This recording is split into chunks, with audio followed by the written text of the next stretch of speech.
Maior tragédia ambiental da história brasileira, com petróleo cru, denso, que continuará contaminando os ecossistemas marinhos e costeiros por décadas.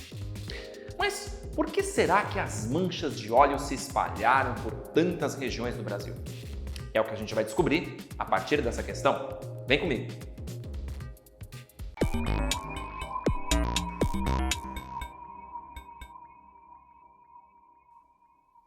Hi boys, hi girls, Ryanes, Railsons, Raimundos e oi para vocês que não têm esses nomes.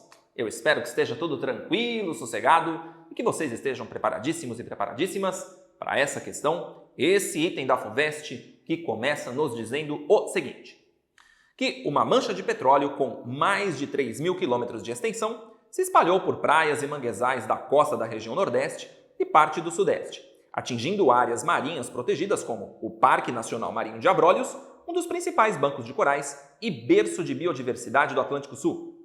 Desde que foi detectada pela primeira vez no dia 30 de agosto de 2019, a mancha de petróleo atingiu cerca de 900 locais em mais de 127 municípios em 11 estados. A origem do petróleo está estimada em algum local a leste do litoral do estado de Pernambuco, distante aproximadamente 600 quilômetros da linha de costa. Ou seja, o texto está nos relatando os efeitos danosos do derramamento de petróleo cru de alta densidade, que acabou se espalhando aí por uma faixa bastante extensa do litoral brasileiro. E a partir disso, o enunciado nos diz que, com base em seus conhecimentos sobre o litoral brasileiro e as correntes marítimas superficiais que margeiam a costa, assinale a alternativa correta que aponta o fator que contribuiu para a dispersão do petróleo. Bom, existem fatores humanos ligados, obviamente, a esse derramamento de petróleo, a esse desastre, porque, muito provavelmente, entre as causas, nós poderemos ter a falta de manutenção do petroleiro, a presença de fissuras, de rachaduras que poderiam ter contribuído para que esse petróleo se espalhasse, ou então a presença de algum elemento estranho ao ambiente que poderia ter provocado um acidente, um choque, por exemplo, levado a esse derramamento, enfim. Mas, além de fatores humanos, a gente tem que considerar que, nesse caso, especialmente, os fatores naturais, as consequências da presença desse petróleo e, claro, o processo de espalhamento desse petróleo. Porque, até onde sabemos, não há diretamente fatores humanos que propositadamente teriam provocado esse espalhamento, mas sim fatores naturais que contribuíam para que ele se espalhasse. Então, para fazer essa análise dos fatores naturais, temos que ir a temas ligados a isso. Em primeiro lugar, precisamos falar a respeito das chamadas correntes marinhas, ou correntes marítimas, ou correntes oceânicas, que são grandes massas de água nos oceanos da Terra que acabam circulando, fazendo uma espécie de convecção, processo de convecção, porque a água ela é um fluido, assim como o ar, então sofre variações de pressão, de volume e temperatura, por interferências como, por exemplo, a da radiação solar, a dos movimentos da Terra, enfim. E isso faz com que a água circule em determinados padrões, formando correntes, que podem ser, por exemplo, correntes frias, correntes quentes. E a água, aliás, ela se movimenta não só por elementos horizontais, mas também por elementos verticais. Mas, além das correntes marítimas, é importante destacar a presença dos fatores do clima. Isso porque, já que há uma interação bastante intensa entre atmosfera e hidrosfera, o que acontece na hidrosfera interfere nos oceanos e vice-versa. Então, a gente até diz que, em relação aos estudos da atmosfera, existem elementos do tempo e fatores do clima. E entre fatores do clima, nós temos a circulação das correntes marinhas, porque elas interferem bastante nos diferentes climas da Terra. E também poderíamos falar sobre a presença de circulação global e regional da atmosfera. Porque nós acabamos percebendo a partir da circulação das correntes marinhas que há uma interação muito forte entre essa circulação e elementos da atmosfera, como por exemplo a presença das chamadas células de circulação, como a célula de Hadley, a célula de Farrell, a célula polar, que também acabam interferindo bastante no movimento do ar, formando grandes células de circulação, obedecendo até a direções específicas do movimento. Por exemplo, aqui no hemisfério sul, nós tendo ciclones e anticiclones, se movimentando em padrões específicos. Então, isso acaba de uma certa maneira também interferindo no movimento das águas. Então, são 3 temas importantes trabalhados aí a partir dessa questão, que podem ser elencados, que podem ser levantados para tentar resolver esse exercício. E a partir daí, eu mostraria para vocês, agora para deixar mais claro, vou mostrar um mapa. Esse mapa da América do Sul, ele está até mostrando aí para a gente algumas referências, como a presença da linha do Equador, marcando uma região de elevada presença da luminosidade, da radiação solar, que é responsável, então, por temperaturas mais elevadas nessa parte do planeta. Depois eu coloquei uma linha de referência aí de 30 graus, uma outra de 60 graus, para mostrar que são linhas de referência que marcam realmente transições entre ambientes, entre condições climáticas, como, por exemplo, as áreas entre o Equador e até mais ou menos 30, na verdade 23, porque a gente tem o Trópico de Capricórnio, é a região da faixa intertropical. Depois a gente tem uma faixa do planeta com temperaturas um pouco menores, né? E aí, indo na direção dos polos, as temperaturas médias vão diminuindo até 60. Né? Mas por quê? Porque nessas regiões a gente tem a presença de células de circulação atmosférica que também acabam, de uma certa maneira, interferindo na circulação oceânica, circulação das águas, porque essa interação entre água e ar ela é importantíssima e ajuda a gente a entender as condições climáticas da Terra. E a partir daí a gente vê também uma mancha aí no mapa com as áreas que foram afetadas. Então vocês percebem uma extensa faixa do litoral brasileiro. E aí agora a gente percebe também a presença das correntes marinhas. A principal corrente que nos atinge aqui é a corrente do Brasil. Na verdade, essa corrente do Brasil, ela começa a se formar ali próxima à região equatorial, na qual há um movimento, né, de convergência dos giros oceânicos das águas aqui dessa região do Atlântico.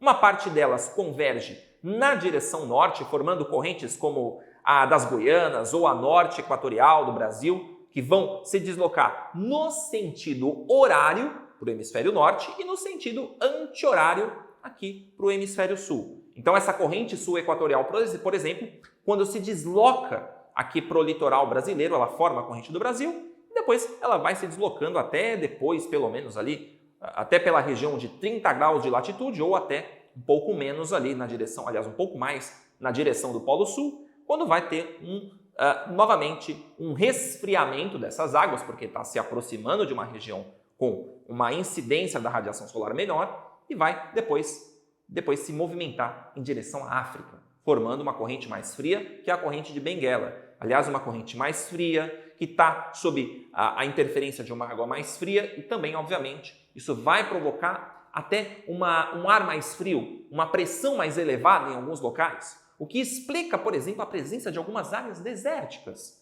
ali no continente africano, na sua porção atlântica. Enfim, então é esse padrão de circulação que contribui bastante para que a mancha acabe se espalhando. Então, a circulação das correntes marinhas foram muito importantes nesse processo de espalhamento das manchas petrolíferas. Lembrando que essas correntes marinhas, elas têm muito a ver com os padrões de circulação regional e global da água e também do ar. Quando a gente observa o desenho e o movimento dessas correntes, elas guardam muitas semelhanças como por exemplo, aquelas células de Hadley, de Farrell, células polares, enfim, e até no movimento, na circulação das correntes, como por exemplo quando a gente tem correntes e células de circulação do ar que formam, por exemplo, movimentos ciclônicos que acontecem num sentido e anticiclônicos em outro sentido. Né? Enfim, isso guarda algumas semelhanças. Sabendo de tudo isso, quando a gente volta lá para o enunciado, que ele diz, né, com base nos conhecimentos sobre o litoral brasileiro e as correntes marítimas superficiais que margeiam a costa, assinale a alternativa correta que aponta esse fator que contribuiu para a dispersão. Lá nas alternativas, a gente consegue, a partir daí, elencar, marcar a alternativa E, que diz o seguinte, que a corrente marítima do Brasil, que é caracterizada pelo movimento das águas superficiais quentes ao longo da linha de costa e provenientes do Atlântico Equatorial, espalhou o petróleo. Então ela é a alternativa que melhor explica o que aconteceu. Até porque a letra A fala de reentrâncias e recortes do litoral brasileiro, com sua geomorfologia costeira, foram responsáveis pelo impacto ambiental, quando falamos em impacto ambiental, são decorrentes das ações humanas, né? Então, nós não podemos dizer que essas reentrâncias e recortes do litoral brasileiro foram as causadoras do impacto. Na verdade, o que causou o impacto foi uma negligência humana que levou ao derramamento de petróleo. Então, a letra A não faz sentido. Nem a letra B, que fala da presença de correntes marítimas frias. Acabamos de ver correntes marítimas quentes, e a do Brasil é uma corrente quente que vai se resfriando conforme se aproxima de latitudes mais elevadas no sentido do hemisfério sul. Então não faz sentido a B. Nem a letra C, que fala de corrente marítima das Falkland, porque ela atua lá no território argentino principalmente. É uma corrente que sai ali de uma faixa mais próxima à zona polar e se desloca em direção aqui à região norte da América do Sul, indo até, em alguns casos, a latitude 30 mais ou menos, um pouco mais alta na verdade. Então, não faz sentido falar das Falkland, dessa corrente. Nem da letra D, que fala que há uma reduzida profundidade média do litoral brasileiro e que favoreceu a dispersão do petróleo, resultando em impactos negativos. Na verdade, a nossa configuração geomorfológica, né, no litoral, ela começa pela plataforma continental, que realmente tem profundidades menores, mas conforme você avança em direção ao meio do Oceano Atlântico, entre o Brasil e a África, você vai ter lá o talude continental e depois a planície abissal, né?